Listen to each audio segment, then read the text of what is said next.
Okay, this is massive news. It just happened within less than an hour ago. That is why you haven't seen anything about this on the news yet. But I wanted to immediately bring this to everyone's attention because this is really big.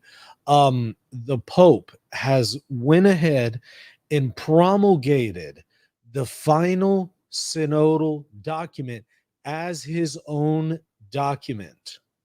This is huge because, the Synod of Bishops, this has been a process that has been going on for about 3 years now. And so they took a good year to collect some data. Then we had last year where you had the Synod of Bishops, Synod on Synodality Part 1. This year has been Part 2. Today, they just finished the Synod, released the final Synod document, and Pope Francis drops a huge bombshell because here's the way it normally works. After the Synod of Bishops, after they release their document, the Pope usually goes, over the document, takes his time, and maybe 4 or 5 months later, he'll release a post-synodal apostolic exhortation. So we were expecting the Pope to release a magisterial document months from now in 2025. We weren't expecting anything today. For the first time in history, to my knowledge, this has never happened before. The Pope has taken the final document of the Synod and immediately promulgated it. This is huge. Again, the Pope, we've known that he has this ability to do so per canon law. We've already known this, but no Pope has exercised this. I'm about to show you what Pope Francis himself has just said, but let me just remind you what the Code of Canon Law says.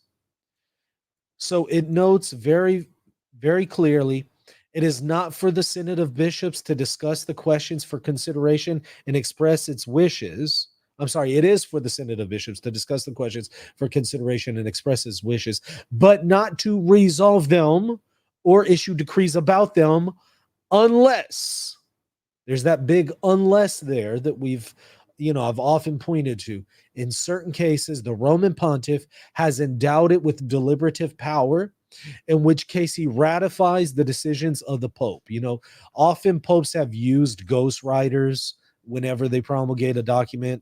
This is something that ecumenical councils have done since the first millennium.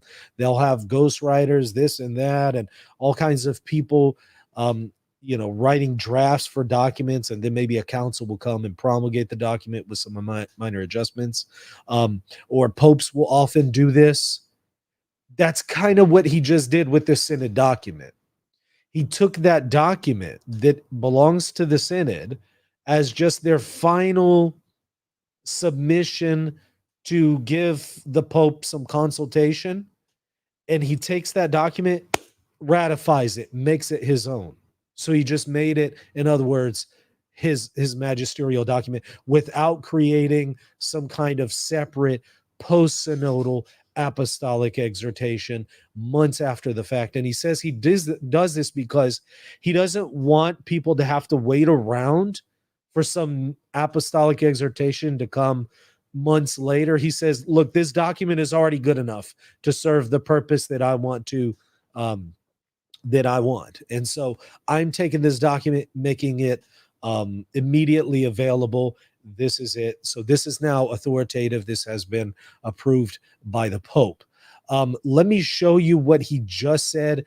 Again, less than an hour ago, he came out with this news, and hat tip to Matthew Schmidt, I believe, who is the one who sent this to me. It made me aware of this, that he, as soon as it happened, he was watching it live and said, oh goodness, take a look at this. He just immediately promulgated it. We were not expecting this. We did not know this. People are saying, what's in the document? I don't know what's in the document. He says he's going to make it immediately available for release. I guess it's going to take a few hours, but it's supposed to be available at some point today. None of us nobody expected this. The Synod Fathers did not expect this. Nobody knew this was going to happen. Pope Francis just says, okay, look, I'm approving this document. and I'm not going to release a post-synodal apostolic exhortation. Nobody expected this bombshell. It's out of nowhere. No pope has done this before. Obviously, popes can do this. Popes can promulgate a document however they want. They can have ghostwriters, however many of them. Call it a whole synod of bishops if you want, ghostwriting for him, but he can do whatever he wants. All he has to do is just formally ratify the thing. That's what he just did. I mean, this again has never been done before. Leave it to Pope Francis to be the first to take a synod document and make it the final word on the matter.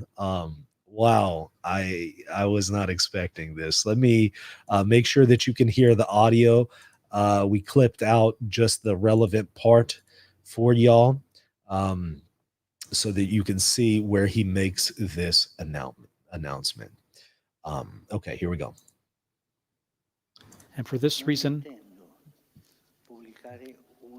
I do not intend to publish an apostolic exhortation. It's enough what we've approved here. And there are already highly concrete indications in the document that can be a guide for the mission of the churches in their specific continents and contexts. And that is why I'm making it immediately available to everyone. I want to publish right away. I would wish this to be available immediately to everyone, the final document.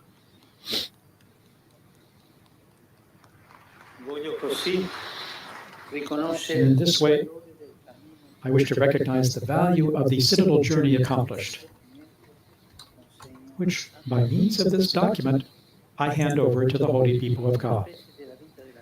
On certain aspects of the life of the Church, pointed out in the document, as well as on the themes entrusted to the 10 study groups to offer me proposals, more time is needed in order to arrive at decisions, and decisions that involve the whole Church. I will continue to listen to the bishops and the churches entrusted to them. Okay, and this is also breaking, just sent over to me. I'm trying to get this to automatically translate by Google, but it's not doing it for me. But evidently, there's going to be a press conference very shortly where they will present the final document. So we're going to see the final document today. Like this is happening right now. So let's see. This is at 8:15 Rome time, which is very soon. So yeah, they're about to evidently have a press conference on this, and will release the document within what is that? Within an hour? What time is it in Rome right now? Okay, what time is it in Rome right now? 8:11. Press conference is at 8:15 in 4 minutes. Wow, this is just incredible. Let's see if I can get let's see if I okay. I'm gonna push pause on that, see if I can find the link for that press conference here in just a few moments, and see if we can maybe watch some minutes of it together. If somebody has a direct link to the press conference, email it to me now, please. And email it at reasonandtheology@gmail.com, because that's in 4 minutes. I want to see if maybe they have like an English translator or something, and we can take a look at it. But yeah, this document is going to be available within moments. I mean, it's already done.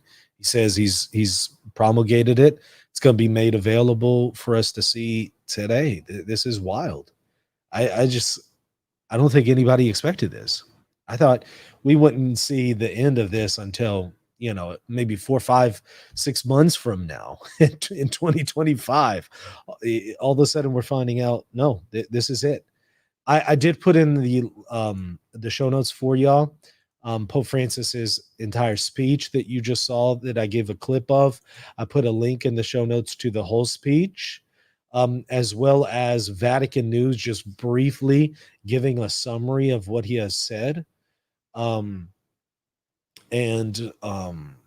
yeah, noting here that there's not going to be an apostolic exhortation because this is going to be it.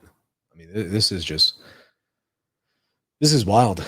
I want to know what's in this document, because this is evidently all we're going to be getting.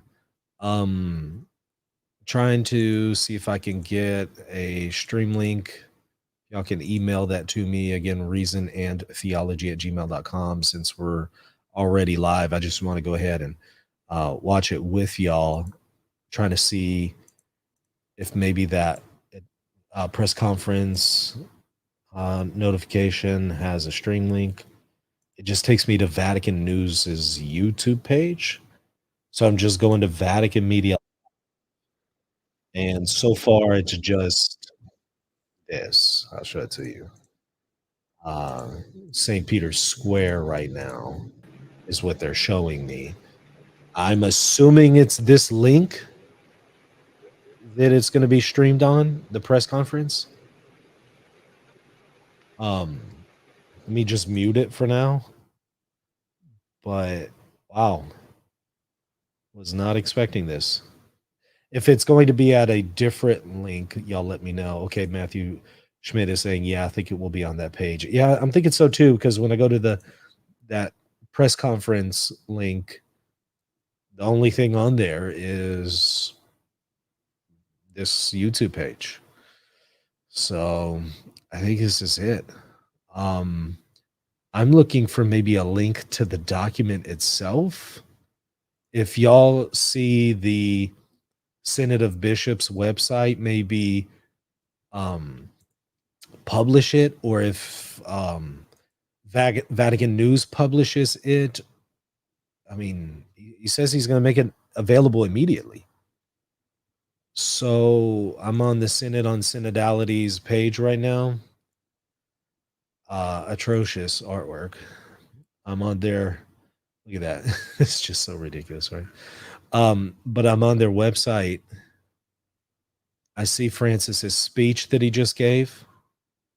But I don't see the document itself. It says documents. Phase 1, documents for phase 2, phase 3.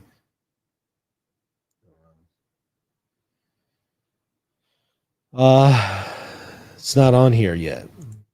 So I guess it will be available after this press conference? Maybe? This is wild. It's like Batrus says, oh boy, what now? Are the aliens here? Leave it to Pope Francis to do this. On a Saturday, too. On a Saturday. He drops this bombshell with no warning. Nobody knew this was going to happen. Grace Abrams says no Latin Mass. No, I doubt very seriously there's anything in there about the Latin Mass, let alone something restrictive about it. Women deaconesses, no, I doubt very seriously it's even addressed, because we already know that the topic of women deaconesses is still being studied by the Congregation for the Doctrine of the Faith, and Fernandez has made that point multiple times that, you know, this is not for the Synod to discuss, because that is still going on right now. Sly Guy says, if you haven't already, hit that like button. Yeah, please, because I mean, I was first to drop this news. Y'all got to give it to me. And again, shout out to Matthew Schmidt for alerting me to this. I mean, that's how on the ball we are here at Reason and Theology. You heard it here first before you heard it from anyone else. Y'all know I am on it. I'm on the ball. If something big drops, I'm immediately on it. Okay, here we go.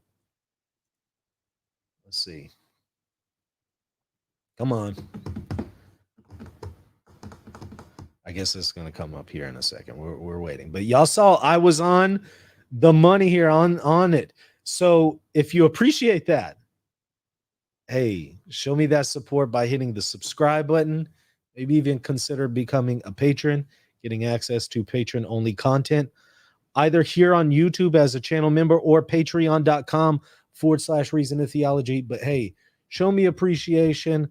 If you have enjoyed the content here and benefited for it, I really, really would appreciate it myself. Okay, so we're waiting for the press conference here. I did not know that they would be doing this so soon. I mean, this is wild. We just heard from Pope Francis, like maybe at this point, an hour ago. He was on live breaking this news to the world. And now we got a press conference within, minutes later. Yeah. Look, here's my thing. Okay. I really sometimes wish the Vatican would be better at communication. I mean, not only communicating to the world what's going on, but also being aware of what's going on in the world. Communication all around needs to be better here. We did not know this was happening. We did not know this was going to take place. A nice little a heads up would have been cool. I'm just saying. And not only that, but maybe drop some hint that there wasn't going to be an apostolic exhortation. We're all just thinking, well, who cares what's going on right now, because it doesn't really matter, because the only thing that really matters is the post-synodal apostolic exhortation. And then out of nowhere, he takes the Synod document, promulgates it. What? Huh? They just finished it today. Today was the closing session. So I don't know. I'm just I'm so thrown off by this. I don't know if this is a good thing or a bad thing.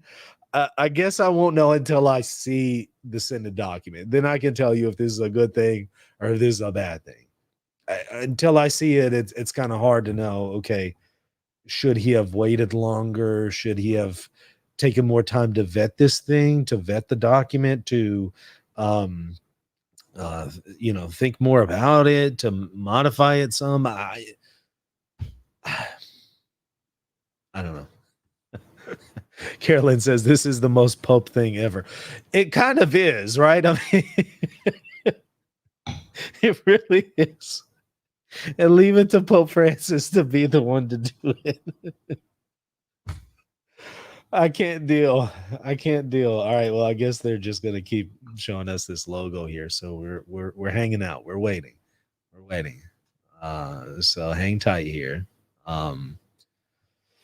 Hopefully they will have a translator. If not, maybe there's some kind of closed caption. No, there's no closed caption. So I hope they have an English translator, because I don't speak that Italian.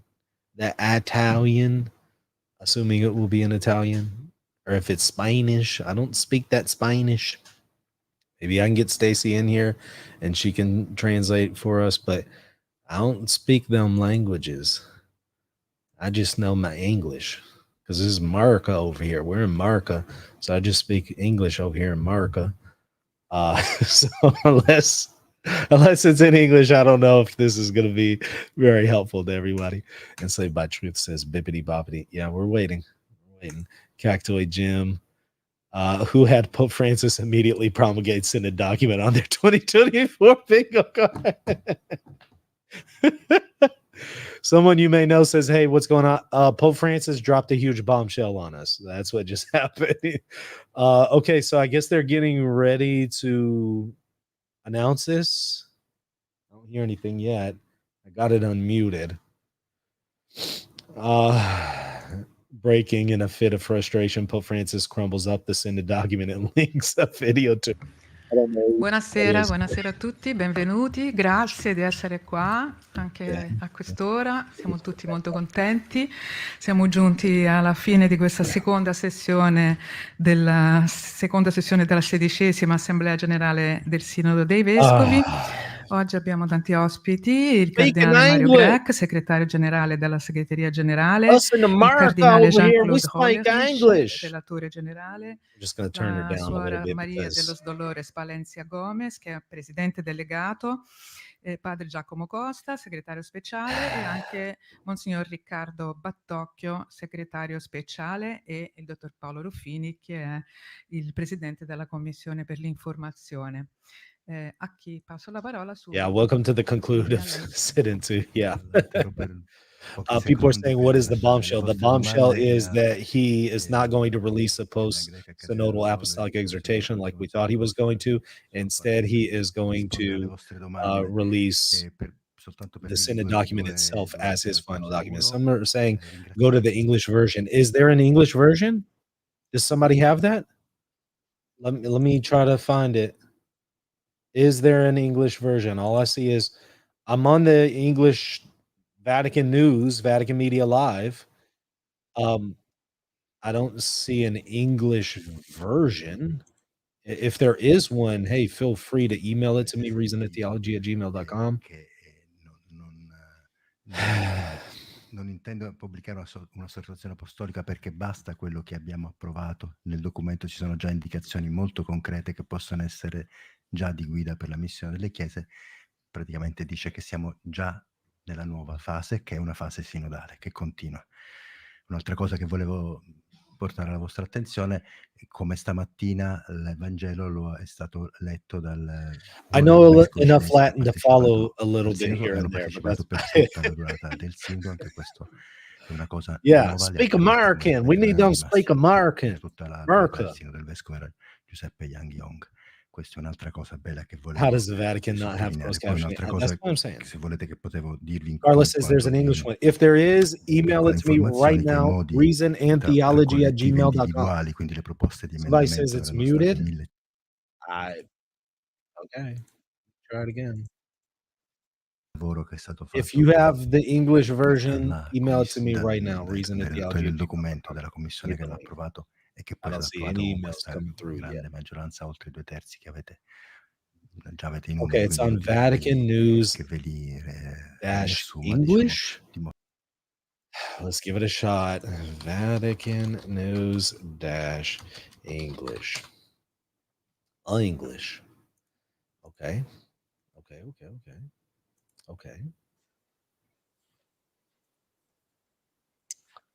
Y'all are the best. Are going to be Y'all are the best. given the microphone right away. Austin.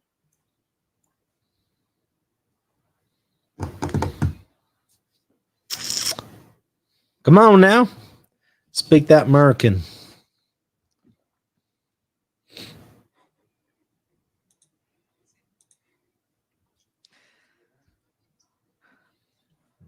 Sorry, Jean-Marie.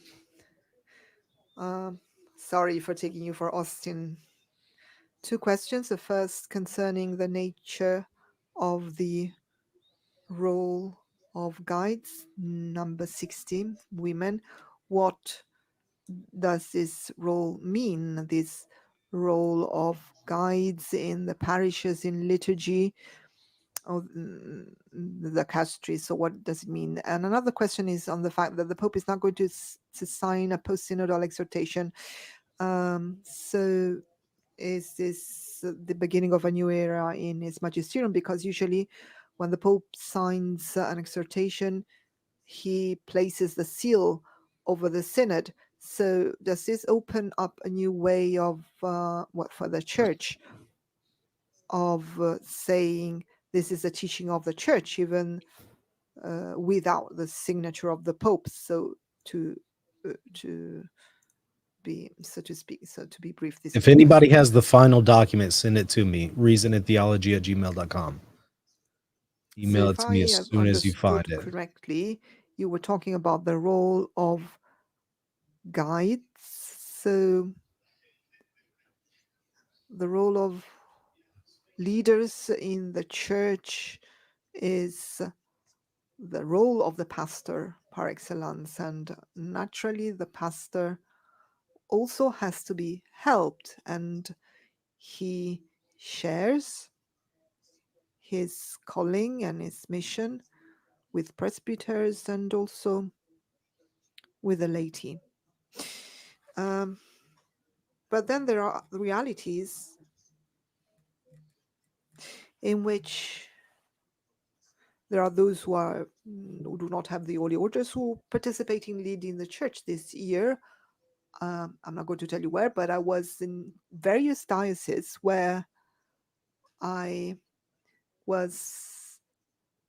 met parish communities where there is not a priest, but in this case, for instance, there was a couple, and there wasn't a permanent deacon. The man wasn't a permanent deacon. So, and I'm talking about Europe. Here, they told me the presbyter comes every 6 to 7 weeks. So it is this married couple who is responsible for baptisms, marriages, the word of God. So this is already an experience. It's not a solution proposed by the Synodal Assembly. And if we wish to, for instance, refer to Latin America, these experiences exist there as well. So the Assembly expressed its appreciation for these gifts, charisms, and ministries. And we hope that we will go on to recognize these gifts from the Lord for his church. And then you asked something else concerning the exhortation. It's true that the Holy Father said that there will not be an exhortation, but this does not mean that there will not be moments when the Holy Father expresses himself directly on the proposals made by the Assembly, proposed to the Holy Father. But it is a different way. Also because synodality does not only involve the parish or the diocese, but it involves everybody. And this is what the Holy Father said in his final address, that he himself wishes to carry out his ministry with this style. Thank you, Monsignor. But Tokyo, the floor goes to you. Good evening. I just wanted to add that what the Holy Father said after the approval of the document is compliant with what has been set out in Episcopalis Communion, the Apostolic, on the Synod, where it says that once the document has been approved by the members, the final document of the Assembly is offered to the Holy Father, who then decides its publication, and he so decided. Then Episcopalis Communion states that if expressly approved by the Roman Pontiff, the final document is part of the ordinary magisterium of the successor of Peter, not as a normative text. So he said it's not a normative text in the sense that it does not provide for actions to be carried out, but it provides guidelines, orientation for choices that can be made, as he also explained in his final address. Yeah, what it's saying, what they're saying here is accurate. If you could see that on the screen. As far as other situations, a further discernment. Episcopalis Communio does note that right here. Article 18, paragraph 1. Or Cardinals Hollerich and Cardinal Grech. Number 60, which received the most no votes of all of the document, says that the question of women's access to diaconal ministry remains open. In what sense does it remain open? And especially in light of Pope Francis's comments that women cannot be deacons. And why does it remain open since this question has been studied since the 1990s, is it a matter that it needs to remain open, or is it a matter that the people can't accept a no, that women simply can't be ordained to the diaconate as part of holy orders? Second question, just a clarification. Wow. This would be another paragraph that received most no's. I think it's number 27. It talks about synodality, the style of synodality, and the style of liturgy, and how we need to adopt celebratory styles that make visible the face of a synodal church. I would just like to ask what that means. Thank you. Thank you, Diane. So I try to respond to the first question. This is a very delicate problem. So when the Pope says he is signing this document, that he makes it his own, that means also that passage. The Pope has said he has made this proposal his own. And who am I to contradict the Holy Father? So I fully accept what the Holy Father says. The Holy Father hasn't said women will be ordained deacon. He has not said women will not be ordained deacon. He has just said Actually, it he remains did open, say it has that. to be studied. He said that on 60 And if Minutes. I understood correctly how that study group is functioning, It's so it is amazing how first out of looking date and out of touch some of these at guys what are. He the did women explicitly have say done in his history lifetime no woman and would be can ordained to do the in the diaconate. He church said that on the in 60 sense Minutes of interview. Come on, leadership, guys. spiritual It's leadership, amazing. You're a cardinal of the community church and leadership, you and so don't know on, that the Pope without said this. ordination. It's And then so amazing how afterwards, out of if touch I have some of understood these very guys well, are. It this blows me commission away. established beforehand will continue to do its work, also about the deaconate of women. It's not a decision for, it's not a decision against. Okay, The but question can you remains guys get open. in touch That's, with I mean, reality? what the Holy He Father has a also says whole when he says that he international endorses, video the document. with 60 Minutes saying no, not in his lifetime.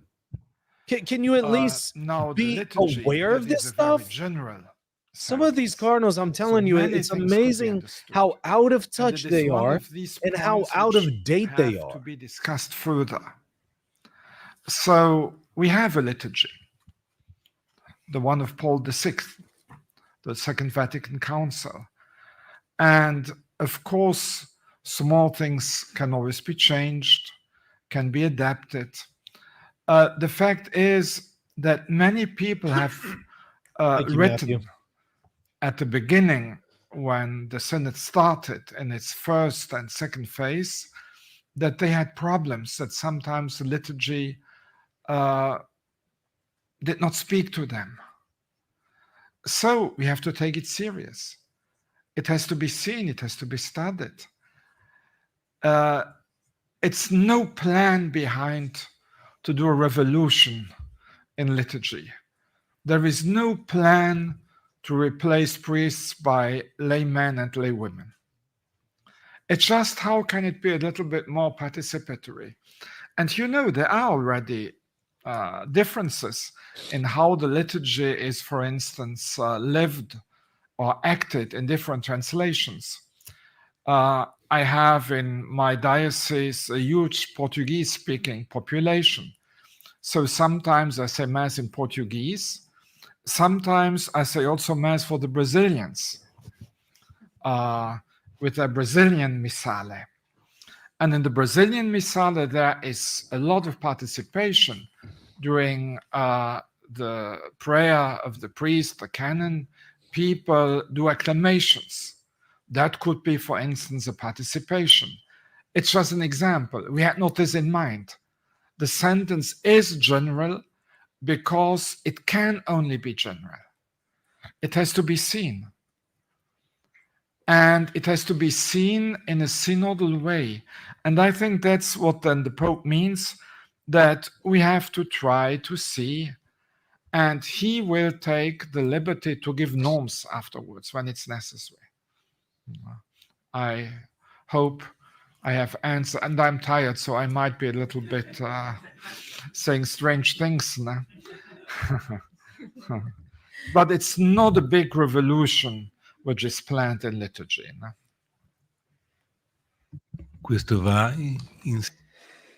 This goes together with the other 10 study groups, as the Holy Father said, you cannot solve issues all of a sudden out of the blue. I mean, issues that require to be deepened. I have And to this say, is it something is that has weird to do with a listening to a central female aspect of the life of translator these years. translate a There's male. also It's just number like, can you use 142 a on female translator formation for the female that speakers, a male highlights translator for the male? the It's just throwing me importance off. It's of that's this. all. It says, for many faithful, the Eucharist of the Sunday is the only contact that they have with the church, taking care of its celebration in the best way with special attention to the homily and the active participation of all is decisive for synodality.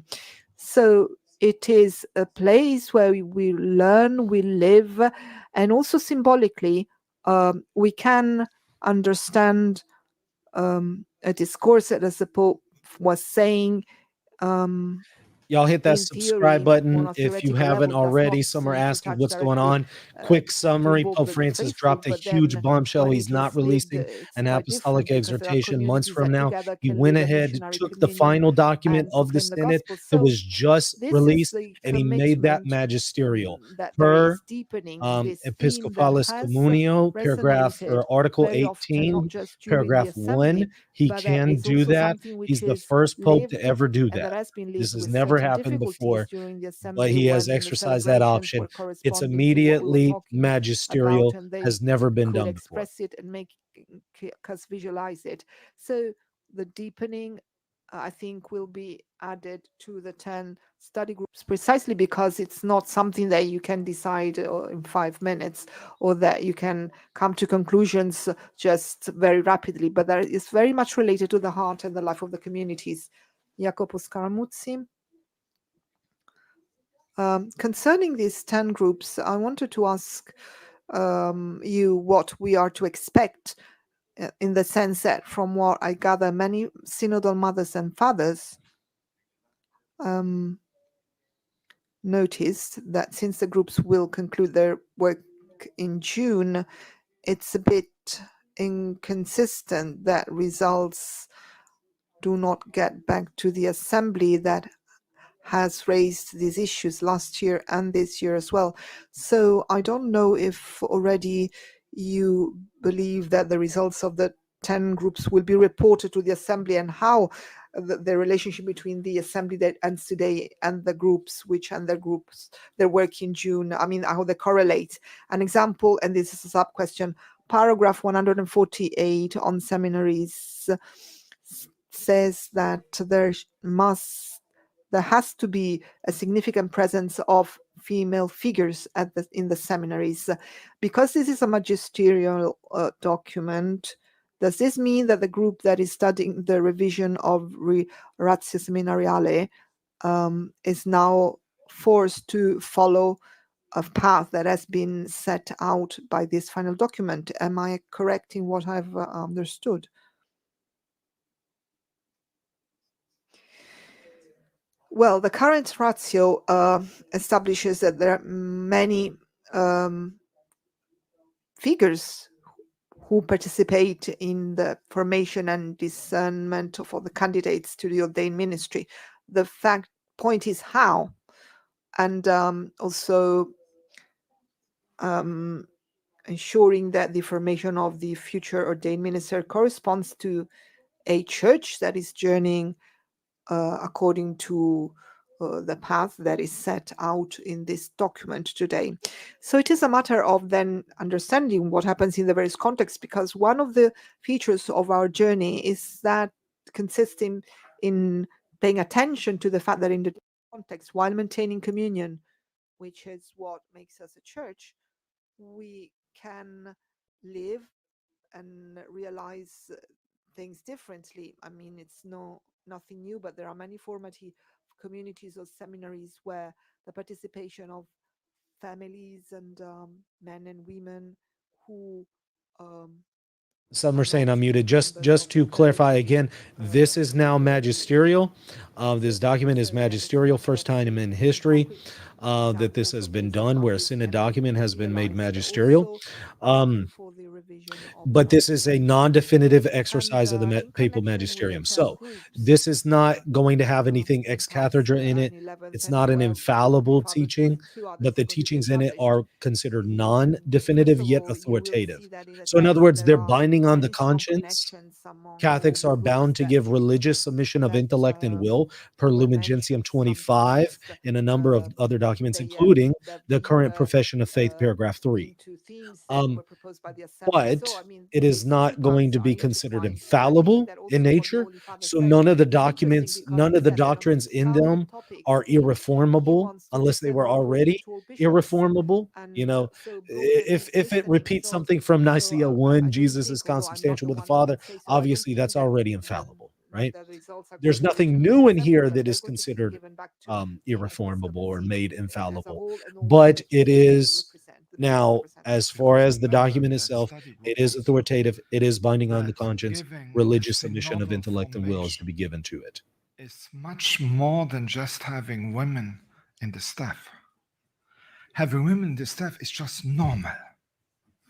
I mean, I do not want to deprive our seminarians from all the richness women can give to them.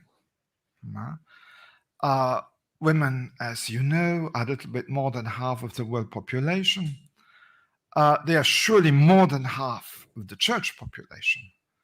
And I think that the seminarians will profit greatly when there are women in the formation. But that does not mean that having women in the formation, now we are very synodal, everything is done. No? So it's much more than that, which this group will have to study. Thank you. Here's an unofficial version of this document, the final In document. connection with the 10 I'm going to post groups, this on Reason and it's Theology. Give me a true moment. that the assembly has raised some issues, but in practical terms, you cannot solve everything. And this is a help, a tool. Well, the themes started from the assembly. The Holy Father didn't say, well, let us put that on the shelf. He took action immediately. So in the Instrumentum Laboris, he responded to this cry. So obviously he established these 10 study groups, and he wishes the I'm adding groups it to to work in a reasonandtheology.com synodal right way. now. Give me one This moment. is something It's the that unofficial version. he Good- trusted unofficial to the translation, I should say. secretariat that has to follow this process. And then in the document with which the Pope established the 10 study groups, he said that the study groups need to report to him, get back to him with their results. But for instance, in number 134, I read where it says,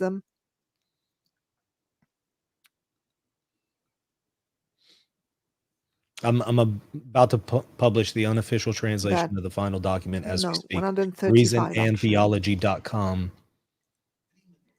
Before publishing Okay, important it's normative published. document, the I'll put a link dicasteries to it also in are the description of asked this to video right now. start a consultation with the episcopal conferences and the But you can go to corresponding bodies in the reasonandtheology.com. Catholic Eastern I churches. just posted it.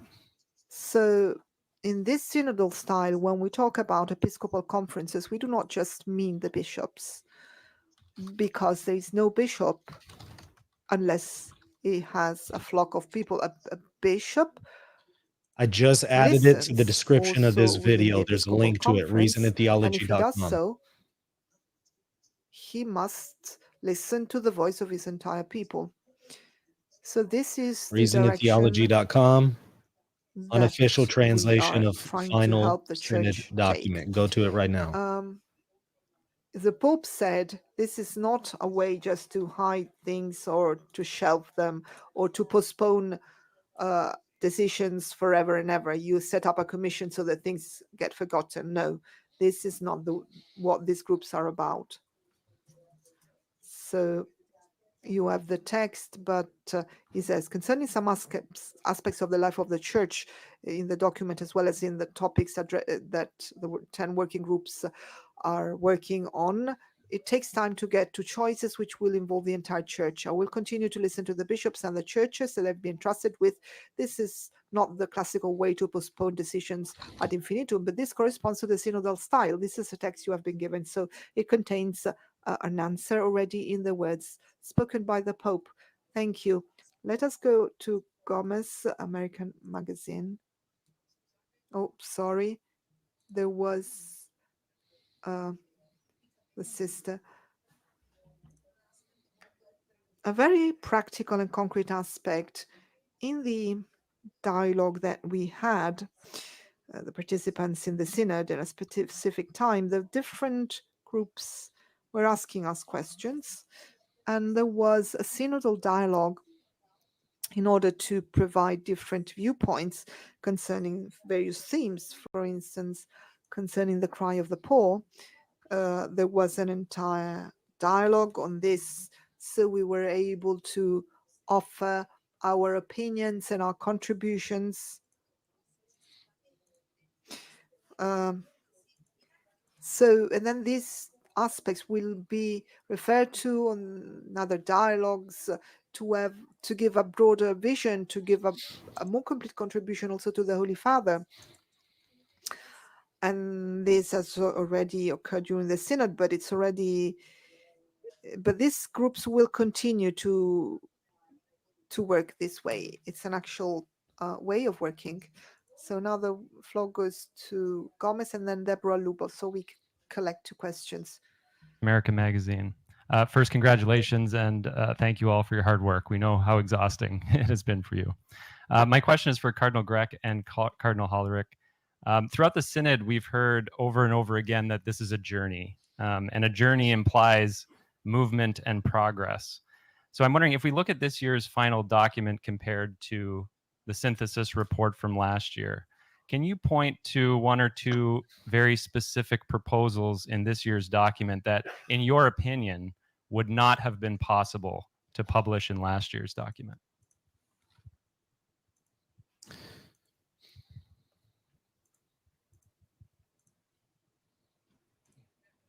Oh, okay, sì, salve. Sì. Deborah Castellano Luba, Vatican News, Vatican Radio, English. Rivolgo la mia domanda a Cardinal Grech e Cardinal.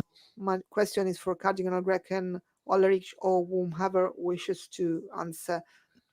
In point 112, it mentions the effect of the phenomenon of migration should not be overlooked, and mentions specifically the Eastern Catholic churches experiencing this reality. It notes that maintaining links between those dispersed and their So own we're saying they're churches. confused right now. Okay, quick summary. Normally, the Pope will give a post-synodal apostolic exhortation months after the end of a synod. The Pope, for the first time, has exercised an option that he has, which he can take the final synod document and just make it magisterial immediately on the spot. Bam. Which he did. First Pope in history to ever do this. There is no apostolic exhortation now coming. He broke this news to the world within about maybe an hour and a half ago, and now they're having a press conference discussing it. I have an unofficial translation available right now of this final document. It is now magisterial, binding on Catholics. It is non-infallible in nature, but it is authoritative, religious submission of intellect and wills to be given. Final document has just been released. This is an unofficial translation of the document at reasonandtheology.com. I just put a link to it in the show notes, or you could just go to reasonandtheology.com, scroll down, you'll see it immediately available right here. Unofficial translation. This is the magisterial document. So Pope Francis, first in history to do this. That's a quick recap of what's going on. Was very beautiful. The synthesis report has helped and has supported the church and the local churches to try and adopt this synodality style. So this is the first fruit of this synodal experience. This is the key to be able to also address other topics. Say exactly the same as Cardinal Grech. Last year, you could still say there were a majority group, a minority group, which eyed each other sometimes with suspicion. But by the methodology of the Synod, by the conversation in the Holy Spirit, something new was growing. A new reality of being church together. And this year it was completely different. Of course, on certain subjects, opinions were divided, which is quite normal in such an assembly. People coming from so different backgrounds, from so different cultures, and so on. But it was not seen as a kind of political meeting where you have to try to get the majorities. We experienced synodality. And therefore, everything which is in the document of this year, which expresses ecclesiology, synodality, is a fruit of that experience. And everybody this evening was full of joy. You could not see people getting out, my point was not considered, or being sad about that. No, everybody was in joy. We have walked together, and now we know that we have to walk together in the future. And that's, I think, the great lesson we could experience. And we have to become ambassadors. No? We have not only to teach the document, but we also have tried to give people the experience in order to become a real synodal church on mission. Let's not forget that. We have not gathered just to look to structures of the church. We have not gathered to make a battle between conservatives and liberals. We have gathered in order to have a synodal church for all the baptized, a church which fulfills, which listens to the mission it has received from Christ and tries to do that in everyday life. C'era la domanda sulla There was a question on migration also. Yes, before I wanted to say something also in connection with what Cardinal Oller said about what has happened Matthew, at send me Synod more this on year. this. This The year, Synod proposed in a the council on session. Eastern Catholic Asia. And Send me more on that I if you don't think mind, that please. I our would gaze love should to be take a broadened. quick look It at is that not a with matter everyone if here you can. of new things that were not present in the previous journey, part of the leg of the journey, but it's a matter of returning to the churches through this document, of sharing with the local churches the journey made, the experiences made. And there are also some points that can act as leaven, even though they may seem smaller points, in order to allow this missionary reality to grow, this reality which is a church. And I'm thinking about what is said on the bishops and the relationship between the bishop and the local church, and the bishop and the presbyters, or concerning the presence of lay men and women in taking up tasks of services at various levels in the community, but also for their I found it. witness Let me mute this of the and read this to you from unofficial English translation of the final document. It's at reasonandtheology@gmail.com. First one published, to my knowledge. Shout out to Matthew Schmidt for getting that translated. Okay, real quick. Okay, so in order to increase these relations, the Synodal Assembly proposes the establishment of a council of patriarchs.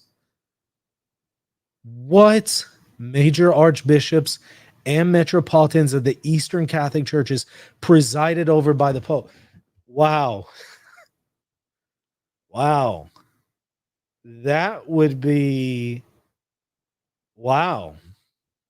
Which would be an expression of synodality and an instrument for promoting communion and sharing of the liturgical, theological, canonical, and spiritual patrimony. The exodus of many Eastern faithful to regions of the Latin Rite risks compromising their identity.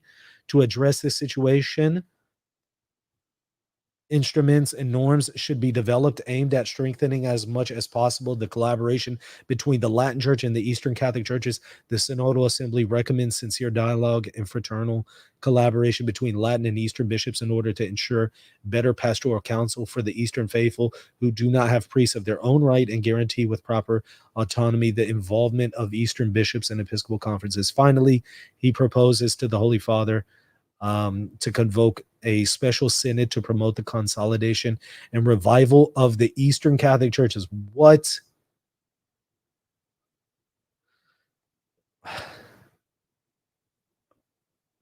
Wow. Special synod. So is this going to be like a synod, an ordinary synod, I guess this would be an extraordinary synod, because there is an option where the Pope will have can have an extraordinary synod called at any time. Wow. So this would be promoting the Eastern Catholic churches, and the Eastern Catholic patriarchs, major archbishops, metropolitans would all come together with the Pope presiding. So like an Eastern Catholic ecumenical council, kind of. Like this is just wild. Wow.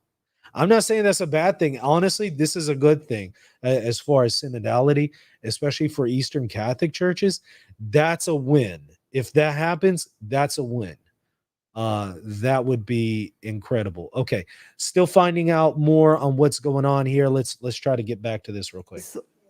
And in Christ makes us discover each other as brothers and sisters. So this vision of being rooted on the one hand, but in a context that it always implies the fact that we need to move and not set up barriers, build walls. And this is how we should see this perspective.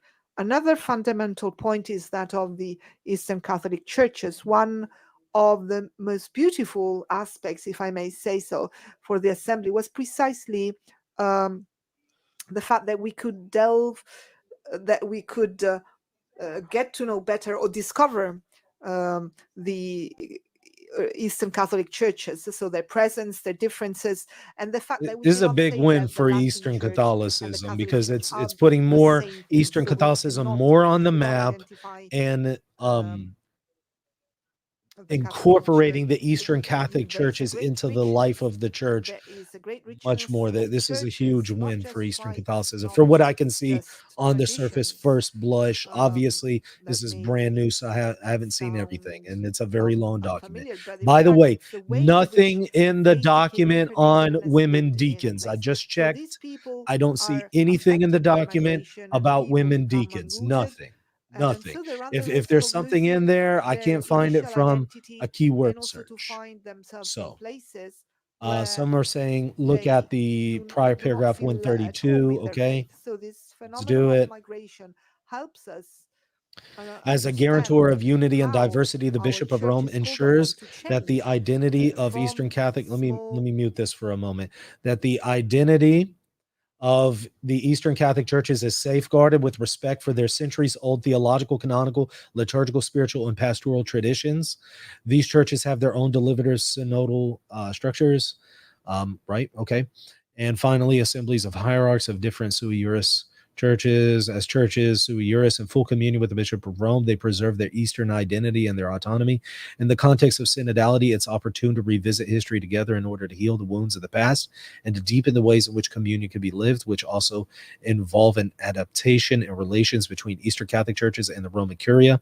Relations between the Latin Church and the Eastern Catholic churches must be characterized by an exchange of gifts, collaboration, and mutual enrichment. Yeah, this is a win for Eastern Catholicism, because again, it's building up attentive way, in the way in which the Eastern see and Catholic welcome these voices groups more who here. are constantly on the move. So we talked explicitly about the theme of the Eastern Catholic churches and the Latin Church, but we know that there are migration groups that go beyond all frontiers. And in Mexico, I come from Mexico, there we meet up to 38, 39 different nationalities, and we see the different expressions of faith and culture, and the way in which trust is expressed, the way in which people journey with God, and also in connection with interreligious dialogue.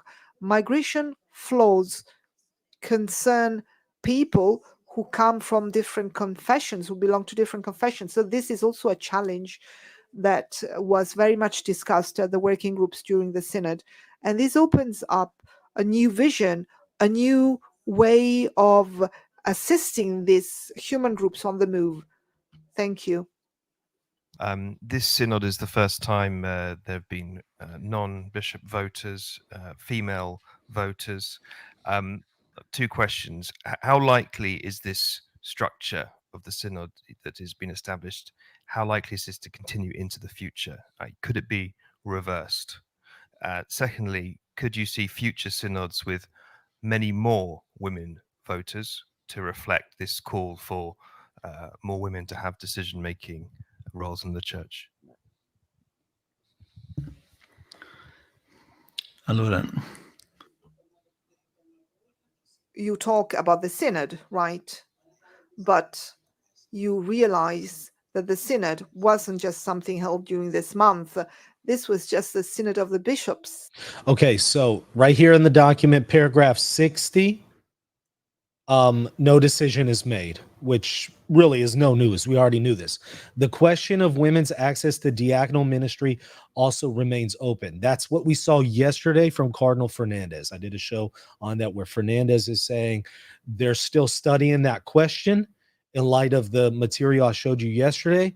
So there's not going to be a decision on this question by the Synod.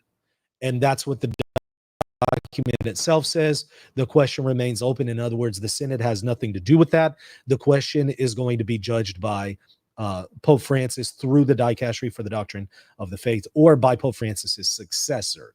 So we don't know if it's Pope Francis who's going to say anything about it at the end of the Dicastery's evaluation of the question.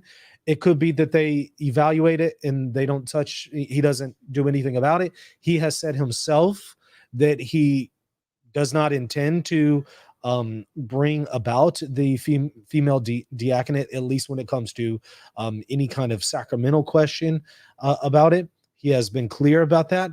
So it's likely going to be something that his successor is going to weigh in on.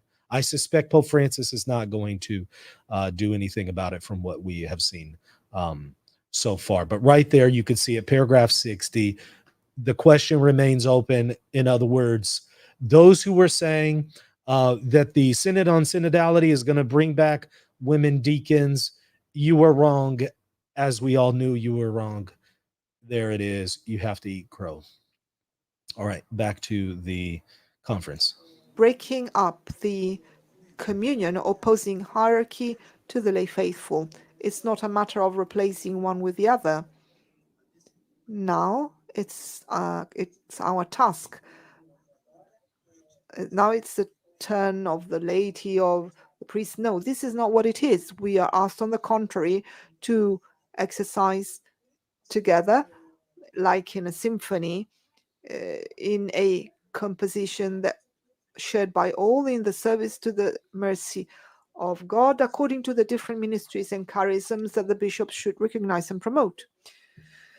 So this is a text belonging to the magisterium of the Pope that also helps us better understand our vocation and our mission as bishops.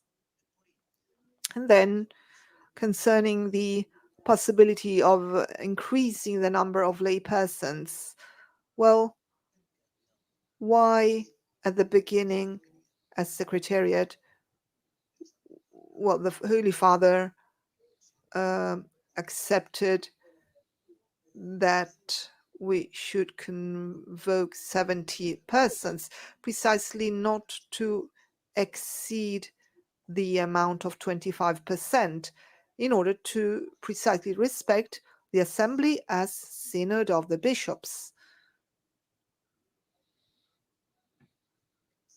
Very well. Okay, so paragraph 137, the document says that right here, let's see, the concrete proposals it contains for a rereading or official commentary on the dogmatic definitions of the First Vatican Council on primacy, a clear distinction between the different responsibilities of the Pope, and the promotion of synodality in the search for a model of unity based on ecclesiology of communion, offering promising prospects for the ecumenical journey. Well, that's a whole bunch of nothing, really, at the end of the day. They're just saying at the end of the day, we want to look for some kind of reading of papal supremacy in Vatican I that is compatible with the reunion of the Eastern churches. I don't know. Well, that's nice. I mean, we've been looking for that for about 1,000 years now. So yeah. It's nice for them to be aware, though, that still needs to be done, but that's means a whole bunch of nothing. Nothing has changed with, obviously, the dogma of papal primacy. They're basically saying, but we want to see how can we look for a way to read Vatican I and papal primacy in such a way that is compatible with promoting communion with the Eastern churches. Okay, that's a wonderful idea, but yeah, it's a pretty tall order. We've been looking for a way to do that for over 1,000 years now. If you have some kind of concrete proposal, that would be nice, but sure, okay. 76. I think what is important is that it's not a matter of opposing what a layperson can do and what the ordained minister can do. These are different services that that should be lived in a close relationship.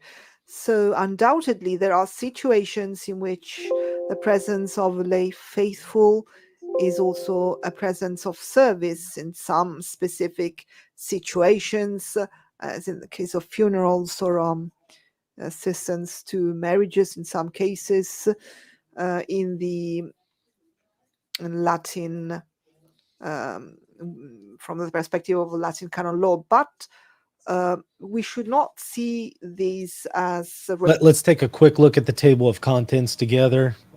Here it is. Heart of synodality, called by the Holy Spirit to conversion, the church as the people of God, the sacrament of unity, meaning and dimensions of synodality, new relations and a plurality of contexts, charisms, vocations, and ministries for the mission, the ordained ministry at the service of harmony. Okay, ecclesial discernment for the mission, synodality and participatory bodies. Okay, all right. The service of the Bishop of Rome, that might be interesting to read. Let's see. That's all it's got here as far as a summary. So I don't know how helpful that is. It's better than nothing, but this is going to take some time to go through. In terms not of having predetermined figures, because together we can bear witness and proclaim the gospel.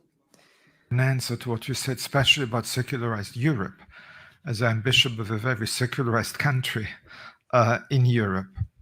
Yes, I would say, but you have to pay attention.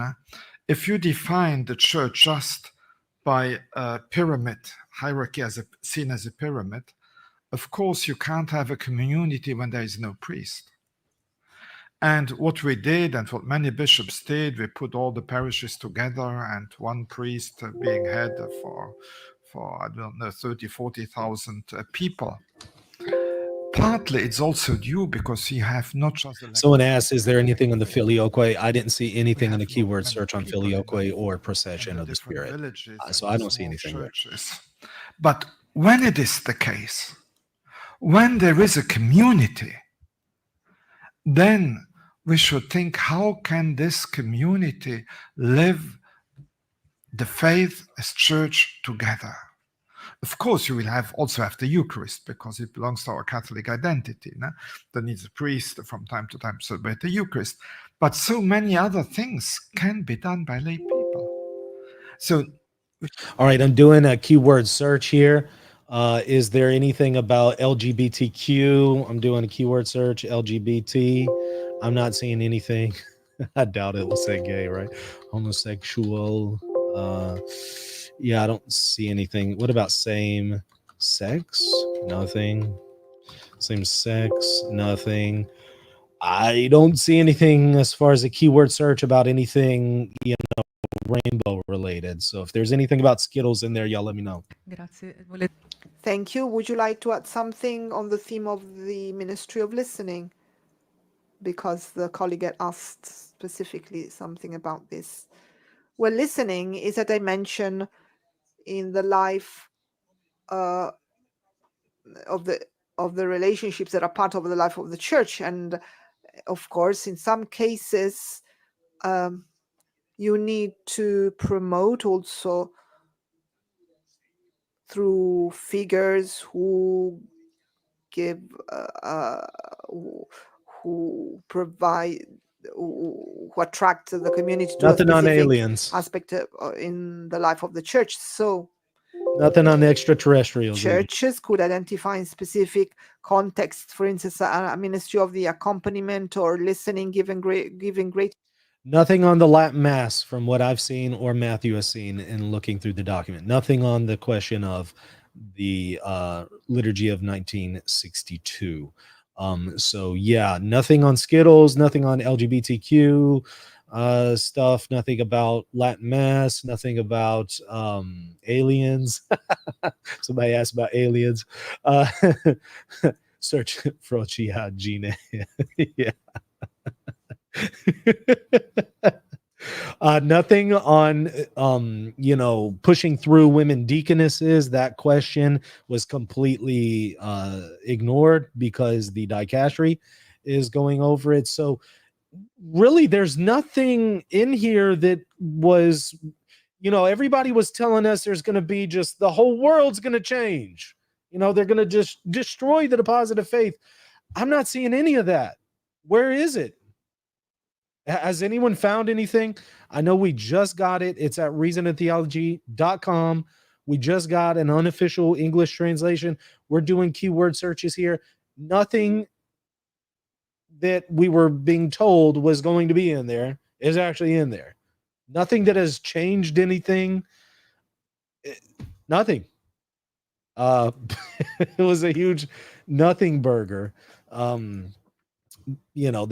was a lot of people out there telling us everything's going to change, and I told y'all, relax, it's just not going to happen. And it looks like I've been vindicated so far from what I could tell so far. Y'all let me know if I'm wrong, if there's something in there that we are missing, but looks like I've been vindicated on that point. And again, those people who have been peddling fear and telling people the church is going to change and they're going to change this and that, and they're abandoning the Catholic gospel, the deposit of faith, all this and that, they have to eat crow. And they have to admit they were wrong, which I doubt they will do. They'll probably find something in here to spin. And so over the next few days, I guarantee you, the industry of papal slanderers, the schism splainers, the heresy splainers, all of those are going to take this document.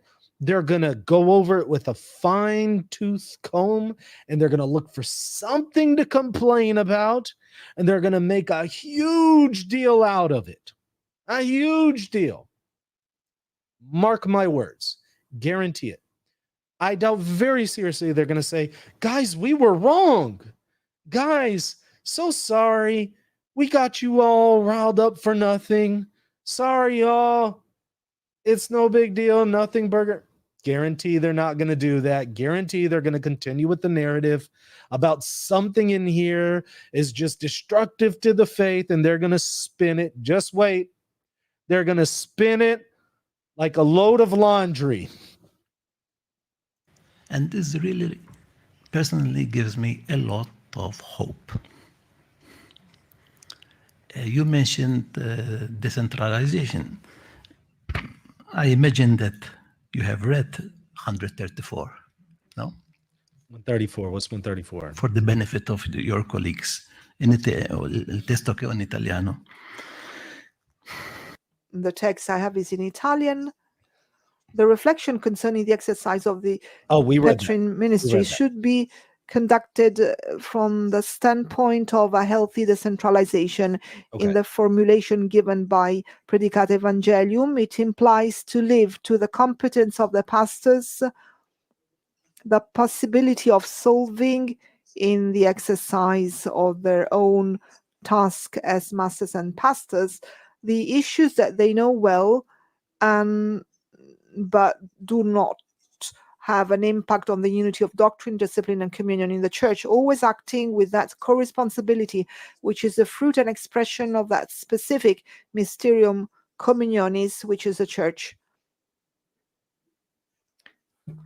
And then there was, during the Synod, there was a note presented by one of the experts, Professor Routier.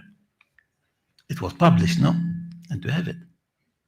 Dove dice, The way I'm reading this 134 is that it's talking about synodality, but not in a way that synods are somehow given doctrinal responsibility.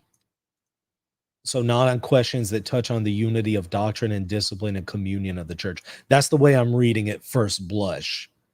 If that's accurate, if that's an accurate reading, and again, this is on the spot first blush, then that means those who were telling you that somehow local churches are going to be changing doctrine and all that, and local Episcopal conferences will be given authority over doctrine, that is just hogwash. Now, we already know, according to canon law, Episcopal conferences actually can release some doctrinal documents for their own territories if it is unanimously approved, or if 2/3 vote in favor of it and it is given papal approbation.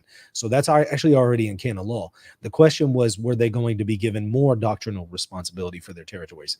And it does not appear that is the case from what I'm saying, but maybe I'm misreading. This is a first blush quick reading here. I could be missing something or misreading. We're going to find out in the days to come, but let me know your thoughts on that if you read it a little differently. That's paragraph 134. And in this document, which perhaps Father Riccardo too can further expand on, but which is essential, except in one point in which we too must still find a new language. So we do not talk about the universal church anymore, and we do not see the church with different levels as a multinational with its branches, the regional branch, then the Vatican as headquarters in a business center.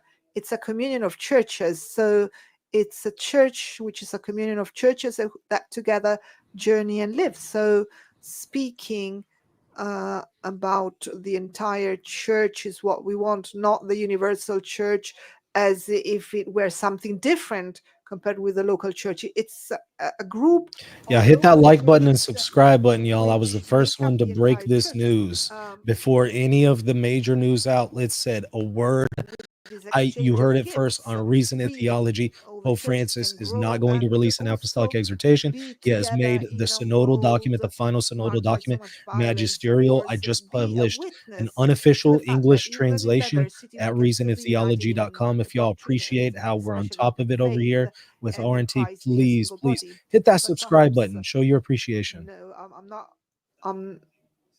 Well, I wish to say that this reflection is very important because we pass from the local churches and through different steps, which are not actual levels or steps, but they're a way of living relationships. So there is the local part, the national, the continental stage, let's say. So here we are talking about different relationships among the churches that are not necessarily related to a continent. Think about the experience of the Amazon. We could think of something similar for the Mediterranean. So relationships among churches in which there are exchanges of experiences and gifts, and also experimenting. There's room for experimenting. Of course, I'm not I don't want to interpret the thinking of the Holy Father, but when he says that this document is not normative, this is what he said. It does not mean that this document does not commit, does not ask of a commitment of the local churches, but it's not an answer. It doesn't provide rules or in terms of actions to implement to solve this problem or that problem. It states, it identifies a direction that we should follow all together because we are church, but in that plurality that Thank you for that, Sean Matthew, for gifting those memberships. The origin of the church marks it as a Church of Christ. This is demanding, and it requires commitment from an ecclesial perspective. We're not talking about rules that come from a central, let's say, body that should be then adapted to the different contexts. It's a different dynamic made of relationships. All right, on Episcopal conferences, paragraph 125. Let's take a quick look at it.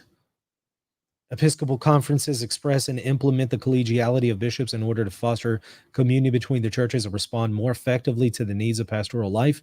They are a fundamental tool for creating bonds, sharing experiences, and good practices between the churches, adapting Christian life and the expression of faith to different cultures. They also play an important role in the development of synodality, which are with the involvement of the entire people of God on the basis of what emerged during the synodal process. It is proposed to reap the fruits of reflection on the theological and juridical status of episcopal conferences, to specify the scope of the doctrinal and disciplinary conference of the episcopal conferences. I second that. That would be helpful, because when you go over the Code of Canon Law on episcopal conferences and their doctrinal authority, it's very slim. There's not a lot on it. There's very little there. Again, if they vote on something unanimous, then it's doctrine, then it's approved in that territory. If there's 2/3 who approve of it, it has to receive papal approbation in order to be binding in that territory. So other than that, nothing else is said about episcopal conferences and their doctrinal authority. And even then, it's not even spoken of as doctrinal. It's just spoken of as their authority, period. And so it would be helpful if they explore that question more thoroughly and outline that in the Code of Canon Law better, articulate it more, specify it a little bit more. I think that actually would be helpful. So specify the scope of the doctrinal and disciplinary competence of the episcopal conferences without compromising the authority of the bishops in the church entrusted to him or jeopardizing the unity and Catholicity of the church. There it is. There it is.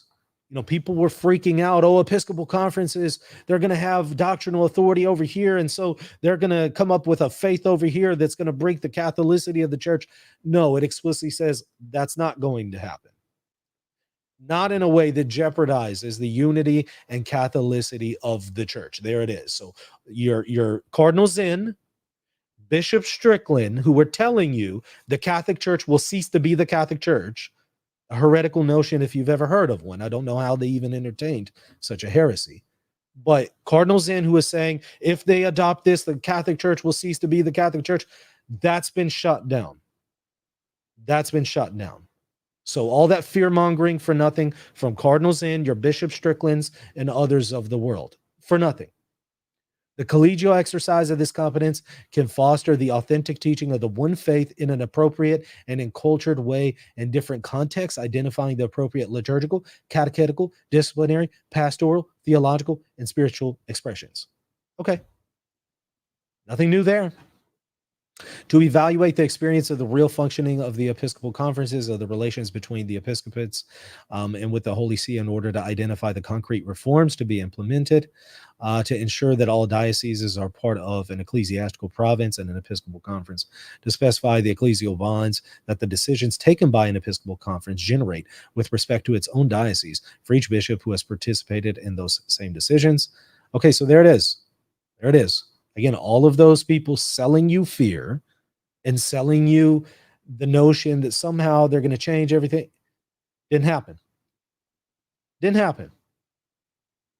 And will they come out and say, hey guys, we're sorry, we were wrong? Of course they won't, because they never do that. They'll spin it. On behalf of the entire staff of the press room,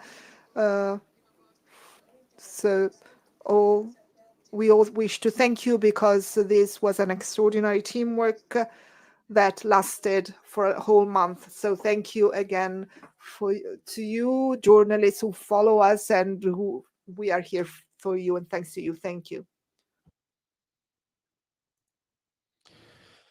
Okay. I guess we'll get an official version of it soon. But you have available to you at reasonandtheology@gmail.com an unofficial English translation. I'll again bring it up here on the screen. go to my website, reasonandtheology@gmail.com. Hat tip to Matthew Schmidt for preparing that unofficial translation on the fly like that. We are the first to release that for you here at Reason and Theology due to that help of his. So certainly pray for him and give him a shout out there in the comment section. Thank him in the comment section. Reasonandtheology@gmail.com, unofficial translation of the Synod on Synodality final document. Click on it. Come over here, hit that button, and it will let you download the PDF version, which is right here. Very, very long document. This is 44 pages at 8 by 11 is what it looks like. So that's there's a lot here, lot going on. It's going to take a few days to go through it all with a fine-tooth comb, which we know many of the critics will be doing. But I'll also do as well, and I will come up with a follow-up stream to give you something a little bit more thorough. This is all on the fly because we literally just found out 2 hours ago. We just found out from Pope Francis that Pope Francis is going to make this, has already made this magisterial and is not releasing an apostolic exhortation. First time in church history that this has been done. Episcopal conference, I'm sorry, not Episcopal conferences, but these synods really started with Pope Paul VI, and no pope has exercised this option of making their document that they have promulgated authoritative. But we know per Article 18, paragraph 1 of Episcopalis Communio, which I'll pull up on the screen, it does say that the Pope has this option. Let me find it again. And this has now been exercised by the Pope, first time in history. So Pope Francis, yet once again making not the news, but what's the word I'm looking for? Making history. Once the approval of the members has been obtained, the final document of the assembly is presented to the Pope, who decides on its publication. If it is expressly approved by the Pope, the final document participates in the ordinary magisterium of the successor of Peter. He just exercised that option. Wow. So it means that this is now magisterial. It's part of the papal magisterium. And so it requires religious submission of intellect and will. There's nothing in here that is proposed definitively that wasn't already definitive in nature.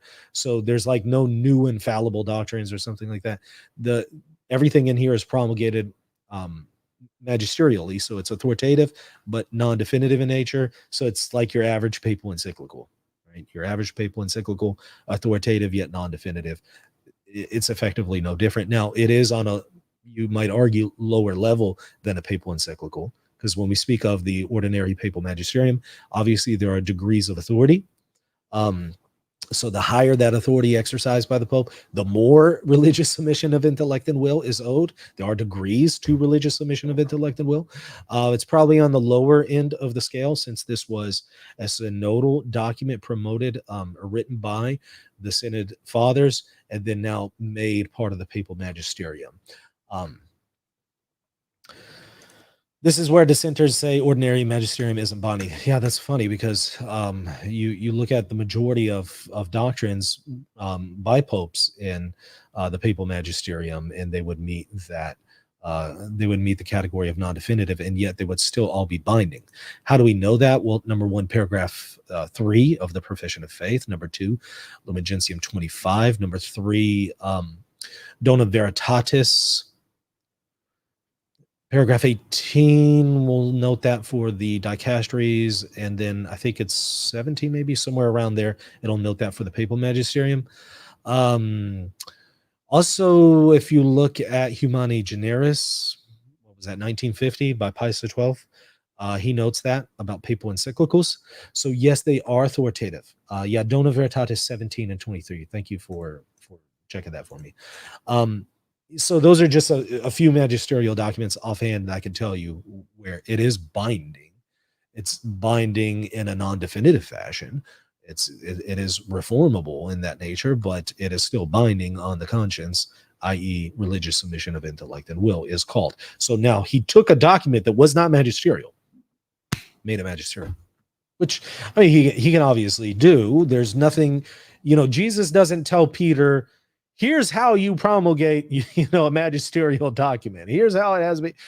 Obviously, he never determined that. He gave Peter and his successors authority, and he left it to the church to determine how it will go about promulgating magisterial documents.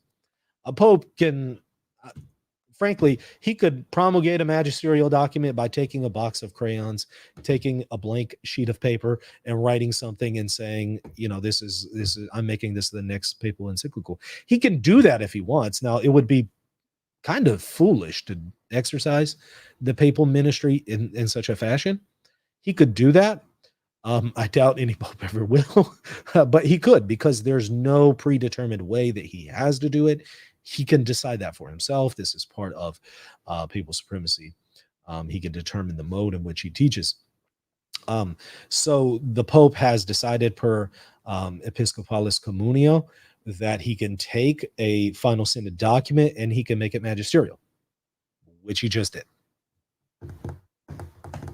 Pretty wild. But from what we've seen, first blush, it looks like a good document. There's nothing Skittles in there, nothing LGBTQ stuff in there, nothing about women deaconesses have been approved, nothing about Latin Mass has now been canceled or shutting down, nothing about, now Episcopal conferences have their own doctrinal authority and they can decide matters of doctrine. No, none of that. All this stuff that people have been selling you for 3 years now, as I told y'all, it's just not going to happen. It's not true. They're selling you fear. They're selling you lies. It's not going to happen. And yet here we are. It seems that is the case. It seems I've been vindicated. But I am going to take some more time to go through it more carefully. And I will come up with a follow-up stream and I'll give you some highlights of it. It's a very, as we see, very long document, but I'll kind of give you a general summary of it, give you some highlights, give you some snippets. We'll take a look at it together.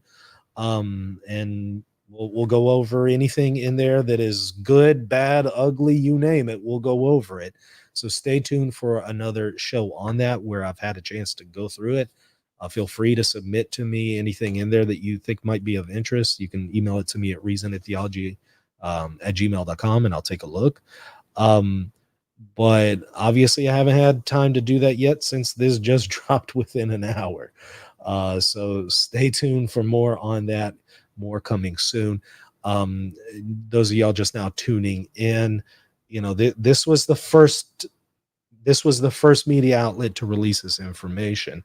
I didn't see it anywhere else, because I went live within about an hour of Pope Francis making the announcement. So you heard it here first, this massive historic news that we see from Pope Francis saying, I'm not coming up with an apostolic exhortation. I'm taking this final synod document. I'm immediately promulgating it, immediately making it binding, immediately making it available. And he did. It's already out. Immediately held a press conference and they discussed it as you just saw. And, was on the ball. So, hey, if you appreciate the fact that immediately got that information out to you, got an unofficial translation for you in English, was able to kind of go over some highlights the best that I can while live.